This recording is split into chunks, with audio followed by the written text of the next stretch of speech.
It's great to be in Illinois. Now, normally when I want to visit Midwesterners in February, I just go to Naples, but I figured we had to do Sheriff. That's a heck of an introduction. He knows my stuff better than I know my stuff. Man, thank you for doing that research.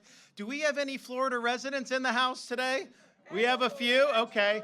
What about Florida property owners? We got any in the house? Yeah. Now, here's the big one. Do we have any future Florida residents? All right. Well, I'll tell you, I run into them all the time. You'd be surprised just how many. So we're thankful to be able to be here to deliver a very important message, a message about the importance of safe communities, the rule of law, and by standing by the people that wear the uniform and put themselves at risk to protect us. I'm very proud of what we've been able to do in Florida. I have a laundry list of things that I can brag about. We're the fastest growing state in all of the United States. We are #1 for net in-migration every year since I've been governor. Illinois, of course, is having a lot of out-migration. We're #1 in economic freedom. We're #1 in new business formations. Of course, we're #1 in tourism. We're #1 in GDP growth amongst all large states. #1 in education freedom. #1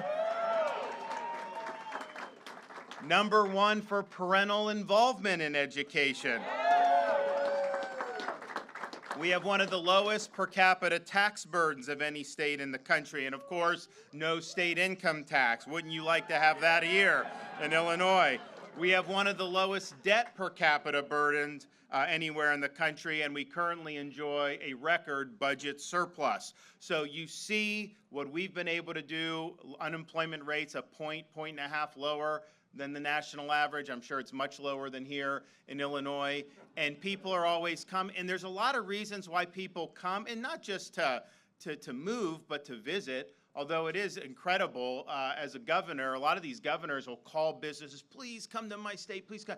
They call me and tell me they're coming to I don't have to pick up and do that. We've got people that want to move operations in Florida. We've got individuals that come and move and end up becoming part of our communities. And yes, the taxes make a big difference. From a business perspective, we have a regulatory climate where we actually want you to succeed. I'm not trying to make life difficult for you. Yes, during COVID, even though your governor would lock you down and have his family in Florida living in free, and many other lockdown politicians would do that. It became like a cottage industry that they'd always end up attacking Florida, that we were somehow being reckless by letting people make their decisions. Then you'd see them down in Palm Beach, or you'd see them down in Miami. So that was something but people come, yes, because they did want to flee some of the COVID insanity that was going on in many of these other jurisdictions.